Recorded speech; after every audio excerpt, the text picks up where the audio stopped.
So sit back, relax, grab your smokable of choice, and let's get started.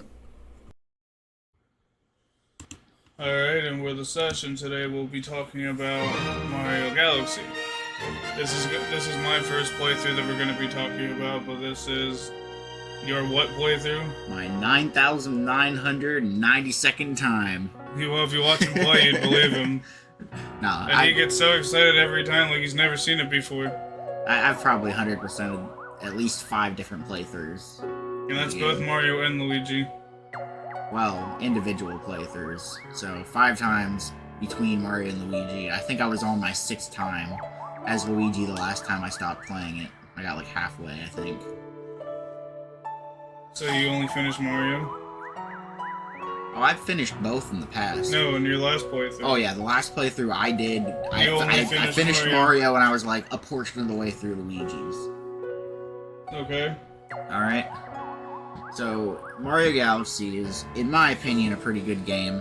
Controls can be a little bit janky here and there, but it is a story that starts out in the Mushroom Kingdom on the night of the Star Festival. The fabled Star Festival only comes around once every 100 years, and during this night it is raining star bits, or these little star clusters that break into star bits, and apparently they are absolutely delicious. People like to eat them. They're Rosalina great. ate them. Oh yeah, Rosalina ate a ton of them, because it was all she was eating for a while, and Because apparently... it's all the food she had. Apparently they work as both food and water for some reason. Who knows? They also work as a magical core, apparently. According to story time. Is that what it was saying? Well, they said that she ate the star bits for a while and now she's magic. Yeah, we don't get a whole lot on how that worked out. She somehow became like a magic space queen. So, let's go in more about the story after the festival. Alright, so during the festival, you know, Mario's running along, he finally gets to Toad Town, and all of a sudden there's fireballs and things flying everywhere. Mario has to run over to the castle, only My to man's find out... almost at the castle when this war starts, by the way. Oh yeah, he was like right there. Like he like entered town, and then it like started. And you get to the castle, and all of a sudden you get this like this aerial ship fleet, and of course, you know, Big Lizard Man is at the helm, our King Bowser, and he legitimately drills the castle out of the ground, pulling a whole landmass containing nothing but the castle And he into does the this air. with like 4 separate vehicles or contraptions on each corner. And then he takes it straight to space. Mario is standing at the foot of the castle when Kamek comes around and... Hits him in the face with PlayStation magic. which knocks Mario into space. And for some reason, this lands him on the Gateway Galaxy, where he meets a bunny that wakes him up. And now he's got to run around and catch the bunnies in order to make some structure appear. And this is the first time you meet Rosalina. Rosalina, the Space Queen. Or as I've seen her be called on Reddit, Tall Space Mommy.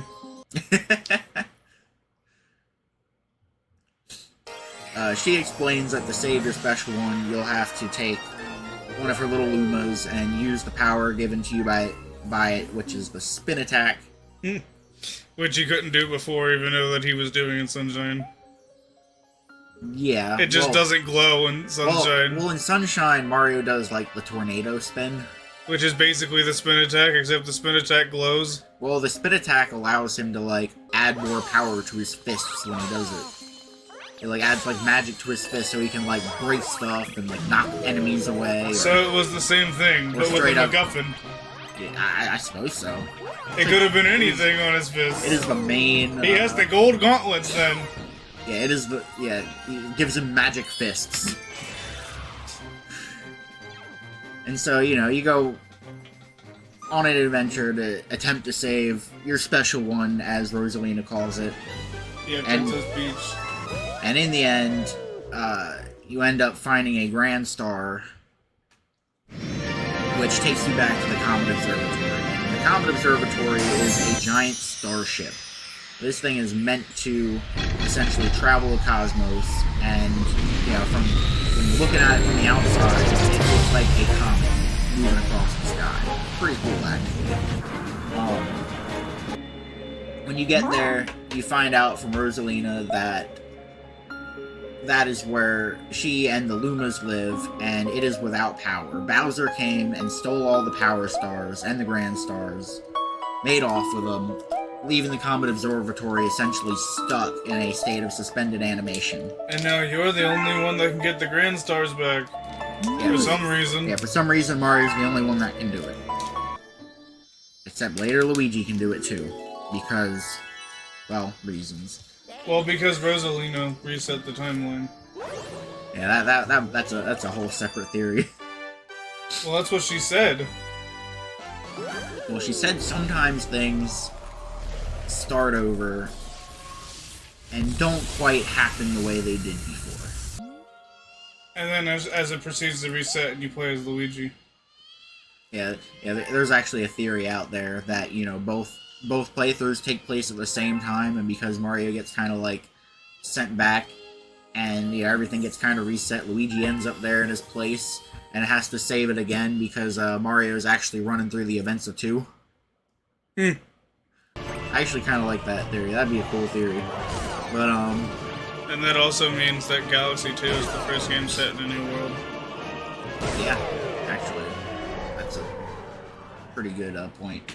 Anyway. Which is why Mario changed. Everyone says after Galaxy, Mario changed drastically. Yeah, fair enough. There's a theory out there that the world gets reset every 100 years around the time of the Star Festival. This might be the reason. Yep. Bowser, you fiend. And Stop playing with space-time. And for some reason, Bowser decided to give the Grand Stars to his son. Because every time you get a Grand Star back, for the most part, you have to fight Koopa Jr. first. My favorite baby is probably gonna grow up to not be a particularly great person, but it's okay. He's the best. Little Ross, you'll be a war criminal someday, won't you?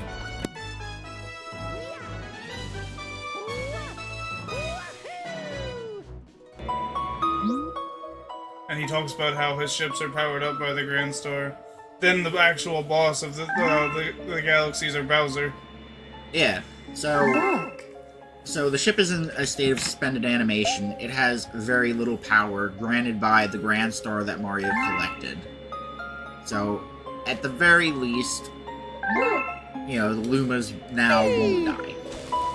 So you go into the terrace, which is the first observatory. Which opens up immediately, and the rest of the place is still dark because it doesn't have power.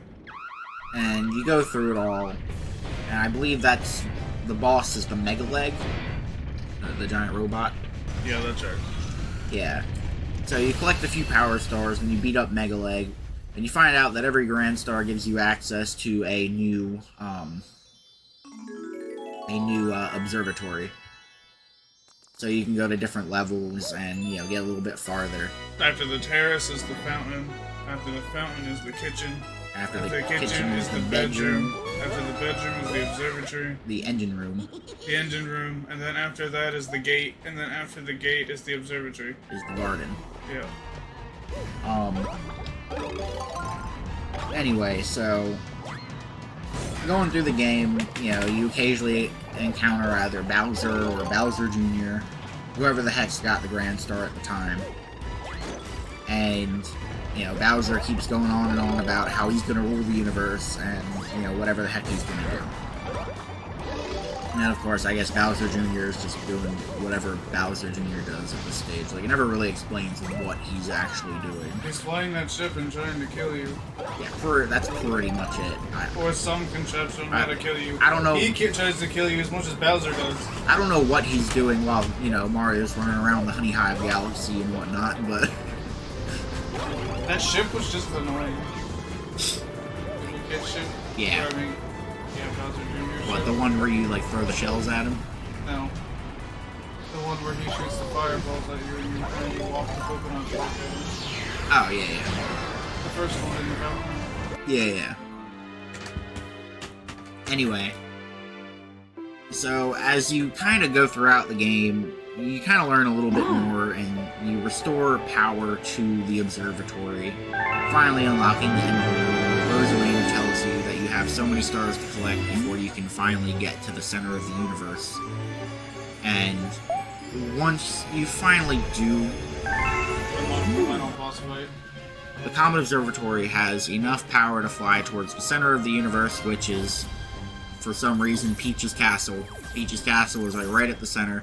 Then you like enter Peach's Castle only to find out that there's like a portal inside of it. Peaches, peaches, peaches, That was peaches, just fucker peaches. at the center of the universe. And inside of there is Bowser's, what is it, the Grand Galaxy Reactor? Yep. That sounds about right. It's either the Galaxy Reactor or the Galaxy Generator. Like, the names of the final boss are pretty close between both games. When you, like, go to the final level, it just says the center of the universe, Yeah, and then it just says save the universe as your objective. yeah, that's the objective. Yeah. Anyhow, so you get to the center of the universe, and you finally confront Bowser, and Bowser tells you that his galaxy is built at the center of the universe, and for some reason that's going to make him king of the universe. For reasons he hasn't even thought through. Yeah, for some reason building a galaxy there the way he has, which building a galaxy is going to make him like the king of the universe. Which and, he's like, gonna give do this him- with one Grand Star, mind you. and give him like ultimate power because Reasons. again, reasons. At least in the second game, like the Grand Stars actually give him like power. Like he like grows super huge and you gotta like fight him. It's actually I like the boss fights of the second game better. I miss Mr. Mustachio from Paper Mario. The Star Spirits. Yeah, the Star Spirits were super cool. Thousand Year Door. Oh yeah, the Star Spirits were super cool, and they were from the Paper Mario 64. Oh yeah. Yeah, Thousand Year Door has the crystal stars. I know. Anywho, The one Star Spirit has a mustache and he comes down and chats with you in Paper Mario 64. Let us begin. anyway, so yeah, during the game you actually get to learn a little bit about Rosalina during story time. Yeah, there's a library where you enter every so often, and Rosalina will be reading from a storybook. After 70 amount of stars, but you won't get the final chapter until after you beat the final boss. So in the storybook, basically tells a story about this girl who essentially runs away from home, and she somehow builds a starship with the help of this little Luma that she found, and starts traveling the universe. Well, and- Luma really wanted to meet her mother. Like Luma wanted to meet her own mother.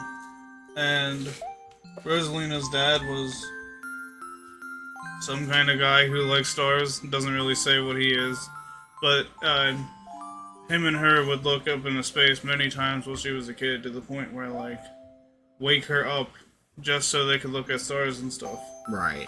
And they would do that for years before she met Luma.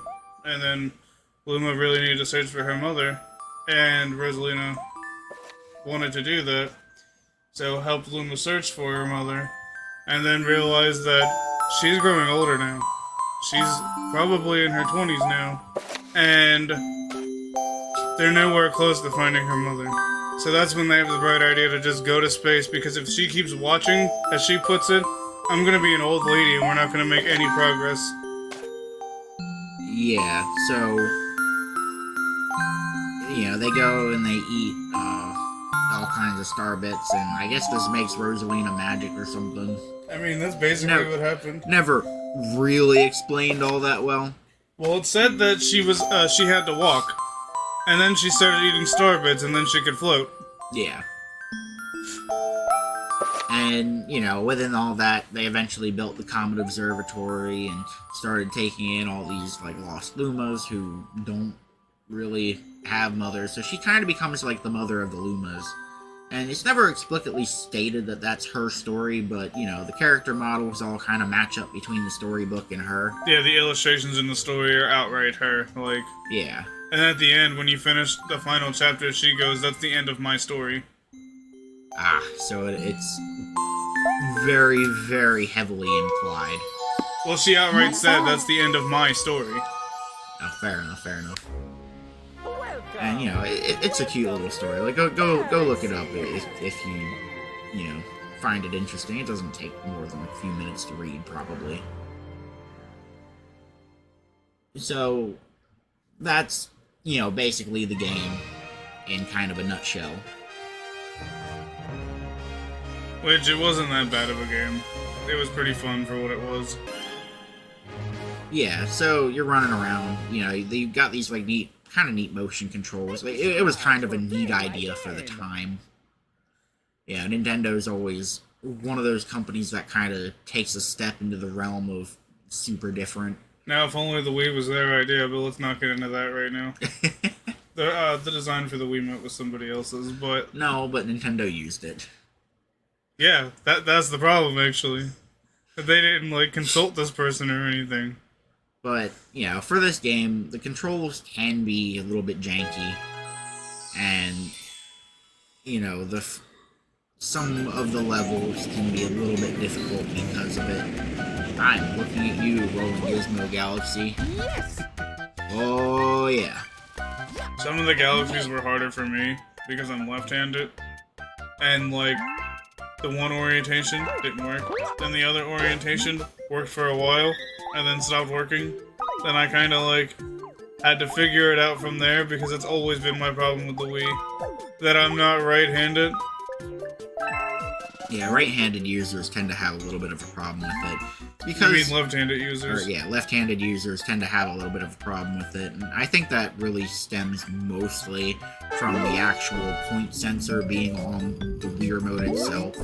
Like, perhaps if they had put a, you know, sensor on the end of the nunchuck and maybe give you the ability to select the left-handed mode so that you could use it that way, or even, you know, they don't even need to do that really. You just point at it. It probably would have been a little bit easier for some people. I've always had problems playing the Wii. It's always been a problem for me, even when it, like, a little bit after it first came out. Yeah. I could barely play Twilight Princess on it, and you know that I've beat Twilight Princess multiple times. Yeah, so, you know, the Wii definitely had its issues. For what it was a decent console. It was kind of a neat idea for them to try to implement with the motion controls. It was kind of like their first actual step into the motion controls. So, of course, it was a little bit janky. They were trying to figure it If out. the motion controls are really as good as everyone tells me they are, then why was the Wii U next? Oh, yeah. Well, the Wii U was a whole other issue, but I think they finally kind of perfected it once they finally got to the Switch. The Wii U was a good idea, it just needed things that weren't the year of Luigi. Yeah. You can't just stick a band-aid on a marketing problem and go, Yeah, that's it! Yeah, That's a wrap! they definitely should have let the Wii, you know, have like an extra year of development just so they could The Wii U? work Or the Wii? both. Fair enough. Both. Let's face it, the Wii U was not a great console. I don't know, maybe people are gonna at me for that one, but that's just my opinion. Go ahead and at me in the comments. See if I respond. I might. Depends on what you say to me. So, Mario Galaxy has a lot of good galaxies and kind of neat like level designs. Yeah, I liked Ghastly Ghoul Galaxy or Ghostly Mansion Galaxy, whatever it's called, the Luigi's Mansion one. Yeah, the ghostly something galaxy. The Flame, the Frozen Flame Galaxy. The Freeze Flame Galaxy. That's one of my The favorites. Objectively Desert level was pretty good too. Dusty Moon Galaxy. The Beehive level was pretty good. The Honey Hive or the other one? Yeah. Yeah, both. Well, I guess I didn't they're- really like the Bee power up, but those were like short and sweet little levels. They were pretty good. Yeah, the bee power up is kind of floaty because you only get so much time you can float around. I like the second one better because it had the rain cloud thing. You go up the spiral. Oh yeah, that was pretty cool because there's like this one galaxy. You know, they have like the Honey Hive Galaxy, and then they have the Leaf Tree Galaxy. Is that what they called it? That sounds about right. Yeah, it's basically like if you took the main part of the Honey Hive and then like mirrored it and made a new galaxy I out don't of think it. that's an accurate description. It's pretty accurate. If you actually play both the levels, I played it a bunch of times. It's basically a mirror of the other one. I think they even reference the other one as like the Sister Galaxy or something like that. Or the Sister Hive. Like, And you talk to certain bees. The Good Egg Galaxy was pretty good. Good Egg Galaxy, yeah, that's the first. I was able to even do the speedrun comment for that one. Yeah, that's the first galaxy you go to in the game. That isn't the tutorial level. And I did the purple comment when you unlock the red star. Right, Like yeah. the tutorial thing for that power up. Yeah, I did that. in the That was Gateway pretty Galaxy. fun. Yeah, that was fun. The red star power-up is, in my opinion, it is the best power-up in every Mario game, and Nintendo straight up pretends that it doesn't exist anymore. You never see it again. It doesn't even appear in Mario Galaxy 2. What about 3D World or Bowser's Fury? It or- never appears ever Have you even again. played some of those games? Well, I haven't played Bowser's Fury yet. I want to get it. And I'll tell you straight up, it's not in Odyssey. I've got like 520 some moons in Odyssey. Yeah, Nintendo straight up pretends that this power-up does not exist. It's really fun to play with. You get the power of possession in Odyssey. That's a pretty neat power. It's through your hat. It's Cappy the Cap, and you can Yeah. take things over. Yeah, which is pretty cool. But, Mario Galaxy also has a fantastic soundtrack. Actually, it was the first Mario game to actually include a fully orchestrated soundtrack. The soundtrack is pretty good, but you know it does suck. When they try to cut the music off during when the music's supposed to be playing. What do you mean? Like they have the little notes that you collect. You never collected the music notes in this game? Oh, yeah. Yeah, so the music notes, yeah, because you collect the music notes and it, like, does the little track, and then, like, it goes back to playing. Yeah, in the but only if you collect them in a row. Yeah. If you like miss a couple and have to come back, it just sucks. Yeah, as long as you keep collecting them, like, it keeps that little track rolling. And actually, if you collect them really fast, they will play really fast. Yeah. Which is pretty cool. Sometimes, like for control issues and stuff like that, my batteries died super quickly. The shaking wouldn't work sometimes. Like sometimes to remedy this, I would have to shake it with the left, and then like you're supposed to let it recharge for a few seconds, and I'd do that, and it still wouldn't work. So I had to shake the nunchuck real quick, or I was gonna like get hurt. Right, yeah. Yeah, sometimes the cooldown can be a little bit weird on the shake. Well, it did cool down. Like the thing entered my hat and everything again, and then I shook it. It just didn't work. Or if you don't shake it as much as they want you to shake it, or shake it too fast, it won't work.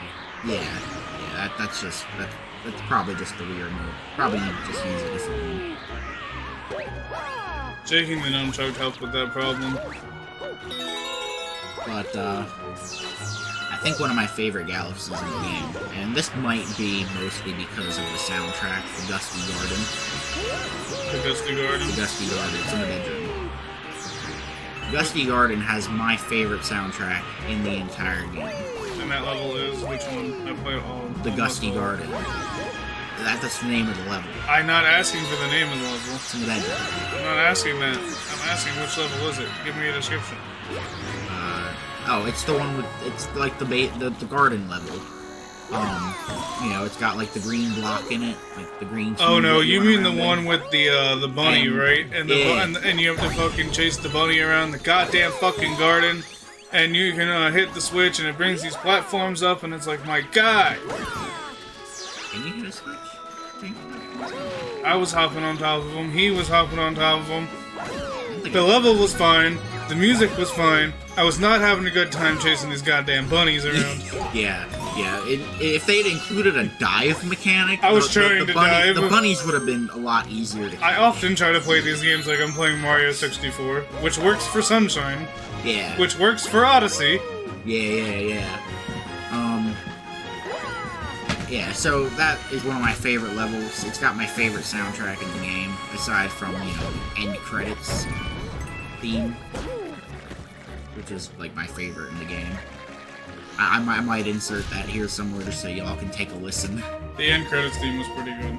Like, I was listening to it after I beat the game. Yeah, it's fantastic. And like I said, like, everything in this game is fully orchestrated. It's the first Mario game to receive that treatment. And they did it again when they got to 2, and I think they did that in Odyssey as well. Speaking of the boss fights in this game, First one I had trouble because I couldn't get a hang of the controller. Right. The second one was fine. Okay. The third one, I had trouble because the controller wouldn't react fast enough. Yeah. The fourth one, I kept trying to spin against his dark spin. That was the problem I was having. And eventually I beat that. And then I beat the last boss with no problem, and it was just went and did it. Yeah. It was the easiest one in the entire game. Yeah, once you kind of get the hang of like exactly what you're doing, they're really not hard to do. Like And, the final boss was the easiest one in the whole game. And once you've been, actually, it kind of is. And so once you finally collect all your stars and you beat the boss and go back to the Comet Observatory, Rosalina tells you that if you collect, the number of stars on the counter, however many that is, when you beat the game, that Which you will is get determined by the amount of stars you've collected through the entire game. that you will get to go to a new galaxy. This will add up to 120. Do you want me to just put it out there? What, the purple comments? No, the what happens when you actually get them all. I mean, you can, but this video is strictly about beating Mario Galaxy. The next one's gonna be about 100%ing it. Okay. So maybe save that? Okay. Yeah, so when you beat the game, though, you also get access to the purple comets. Now, the prankster comets are interesting because they do funny things for the galaxy. There's a blue one, which lets you race a cosmic clone of Mario. There's a white one, which lets you do a daredevil run, which means that whatever they have you doing, you have one life, you cannot get hit. There is a yellow one, which is the speedy comet. Yeah. Which is the one I did in Good Egg Galaxy, I think. I keep wanting to feel like there's a red one, but maybe that's the second game. No, there are red Is comments. there a red one? What's the red one? Daredevil. No, that's the white one. It's red in this game. Oh, you know what? The in-game play, it might be the red filter I'm thinking of. Because the actual comet is white for the Daredevil run. And then there's the purple comet, which is the purple coin comet, reminiscent Collect of 100 coins. collecting 100 coins, in any given level. And I think there's a purple coin comet in each main level. And everyone has them. So there's no regular coin star anymore. They changed it to the purple coin comet. And there are some challenges where there's 150 of them to collect. You only gotta collect 100. In the Spooky Galaxy, when you do the purple coin comet, it's 2 minutes or something like that. There's 150 coins, and you gotta use the little blue pull stars Yeah, the gravity stars. in order to pull yourself around to collect them all. And I'm not even gonna lie, that one's pretty difficult to do. They make one to the fast losers. And then there are some Like when you use the magic mirror. in the Beach Bowl Galaxy, where they're just scattered around the main stage, and you got to run around and find them. I think every time I've played that one has always tripped me up because there's 1 or 2 coins that I always have trouble finding. And then there's the trial galaxies, where it's the 3 hardest levels in the game, and you gotta use the worst mechanics in the game. Rolling on the ball, surfing, and pushing the bubble around. Yeah, in my opinion, the surfing one is probably the easiest. Followed, for me personally, the Bubble Galaxy was the second easiest, and then there's the Rolling Gizmo Galaxy. Which is literally the worst thing So I've ever played in the you entirety of the Mario series. You hold the Wii Remote straight up and down, and you tilt it in order to let Mario roll around on a ball. And this mechanic is entirely too janky. And it actually shows up again in Mario Galaxy 2 with bigger and more difficult levels. Well, 100% Mario Galaxy 2, just like 100% Mario Galaxy.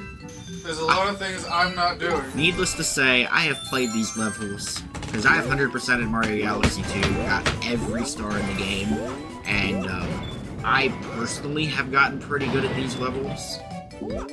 But I've played them more than every level between either game.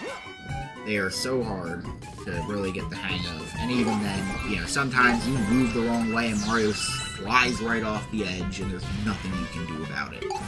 Or if the Wii Remote decides it's just going to quit working for a moment, Mario will roll straight off the edge, or you can get hit by a bomb, which would either send you halfway across the platform or right off the edge. And those are the worst ones.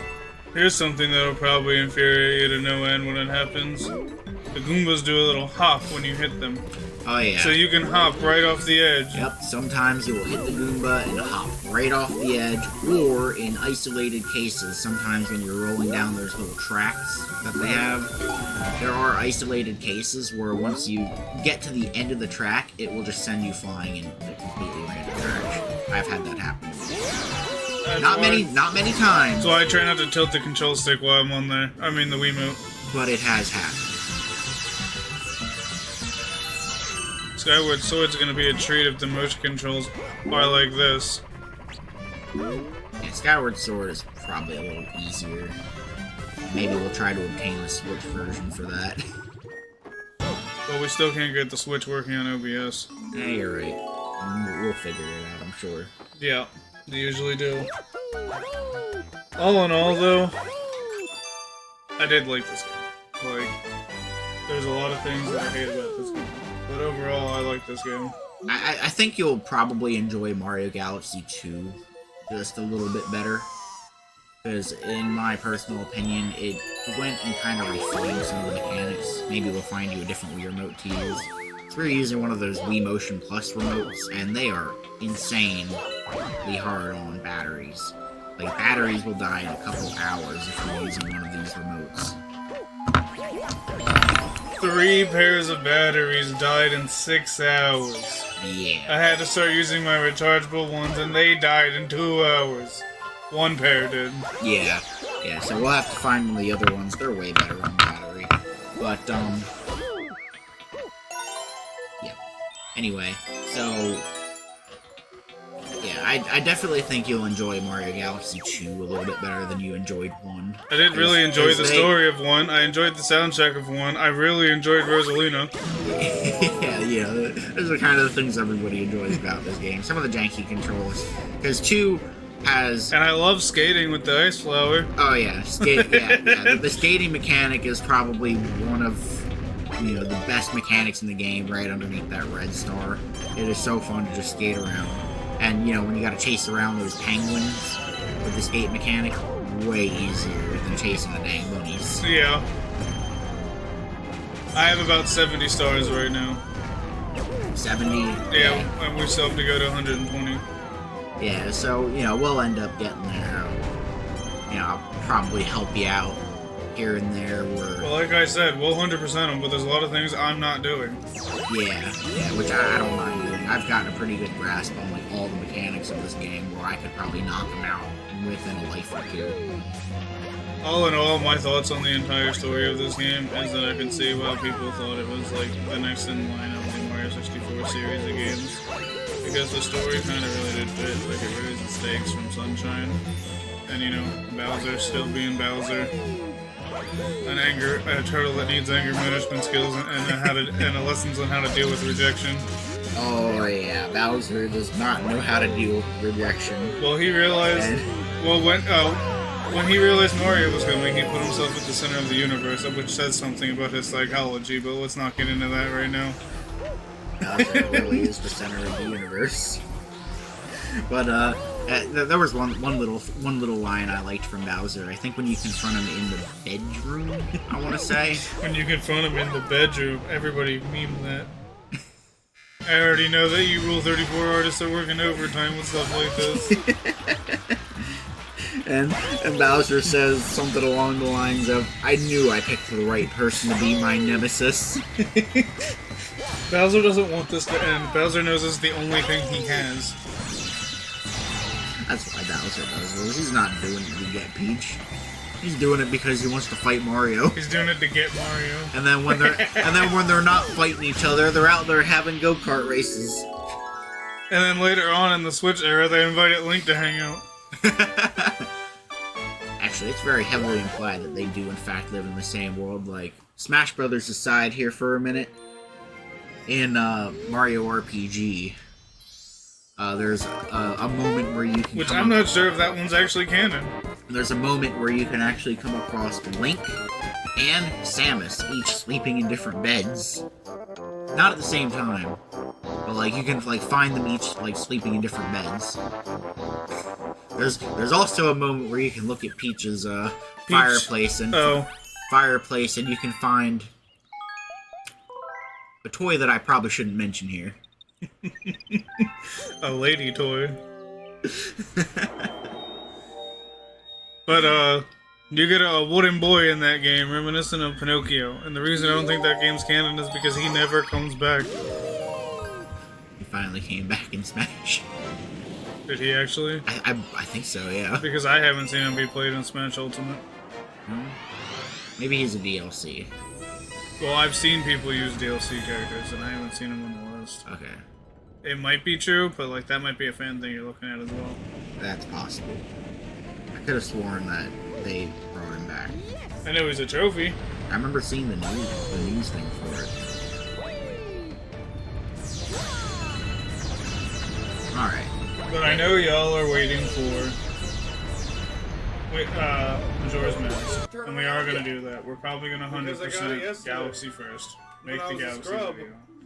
And then after that, probably this weekend coming up, we will make our Majora's Mask video. I know a lot of you have been waiting for that since you saw the Ocarina of Time one. You've been asking how to do Zelda multiplayer and then telling us we should do a Majora's Mask one, so it's coming. Yeah, we're working on the Majora's Mask one. You know, that's really just a matter of time and making sure we're both up to speed on where everything's at so we can attempt to blow straight through it. It's a little more difficult of a game in terms of playing two-player. Like how Mikey has played Galaxy and the Mario games, I've played the Zelda game, so kind of what he's talking about is that he doesn't know Zelda. So we're gonna have to take some time to drill him on the different temples. Yeah, I know Ocarina of Time like the back of my hand, but yeah, Majora's Mask is... We'll get my guy up to speed soon. Yeah, Majora's Mask is a little bit outside of my league in terms of playing the game quickly.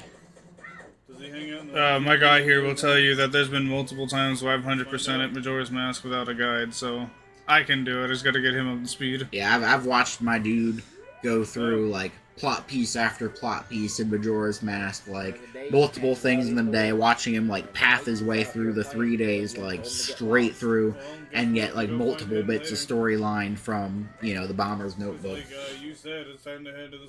So he knows the game very well. So that will be coming at you soon enough, hopefully. Which is why I hope that Skyward Sword is worth it like everyone says it is. Because it's the only Zelda game I haven't played, besides like Triforce Heroes and the Wind Waker sequels. Yeah, the DS games. Yeah. You'll see a pattern here, besides A Link Between Worlds. I haven't played the handheld games. And the Wii U technically didn't have a Zelda game. No, it didn't. It had the remakes. And it had Breath of the Wild, but Breath of the Wild is technically considered a Switch game now since it played better. If we could put Skullpit in a Master Ball, all of our problems would be solved. That Anyway. obeying stuff they give Pokemon. So, yeah, well, those are all our thoughts. Granted, we kind of got off track a little bit there. But those are all our thoughts on Mario Galaxy. And I'd say, all in all, as a first playthrough, was a pretty good game. Yeah, it's a good game. I recommend at least giving it one playthrough. If you do nothing else, you know, get to the part where you beat the boss. You know, if you're like me and you enjoy playing these kind of collect-a-thon games, maybe try to collect all 120 stars and see what happens. I think you'll be excited. Which I just like it stated. I love collect-a-thon games. It's the janky-ass motion control games that I can't play. Like I said, Mario Galaxy 2 will be better for you. It seemed like they refined some of the stuff in that, and there's actually more worlds. So you collect less stars in each world in general. Yeah. But there's more worlds to go about doing. And they have a lot better level design. Because I believe it. Because it's a sequel, they probably knew what they were doing now. And they got way more power-ups. Snuggle with the fairies. And better power-ups, actually. Yeah, because I beat Banjo-Kazooie of like 80% of it. I've beat Banjo-Tooie. I have 100% at Mario 64. I have 100% at Sunshine. I'm playing Galaxy for the first time. I haven't played Galaxy 2. I've got 520-some moons in Odyssey. I like collectathons. Right. Also, I used to play like Vex and Scalar and stuff, which is kind of like Jack and Daxter style games on the PlayStation. Oh, yeah. Vex is also for the GameCube though. No, fair enough. Scalar was a PS2 exclusive. Yeah, You play as a blue lizard. Yeah, that's fair. So, yeah. So, soon enough here, we're going to 100% Mario Galaxy, and we'll get back to you with a video on that, too. And then, after we 100% Mario Galaxy, we're going to be doing Majora's Mask. And then after Majora's Mask, we'll start playing Galaxy 2. And then I'll do the same kind of system, where I put out a My Thoughts video of my first playthrough, beating He it. knocked out the mask salesman. And then we'll do a 100% video. And then we'll see how everyone's feeling by that point, and maybe I'll start Skyward Sword. Alright. And we've been Smokesesh. And just remember, What happened? What's the end of the story? we'll be here next time, so have fun. Make sure to blow some smoke at that subscribe button. Yep. And here, why don't you join the set? Maybe we'll pass it to you. Let's all have fun All right, and play together. later. And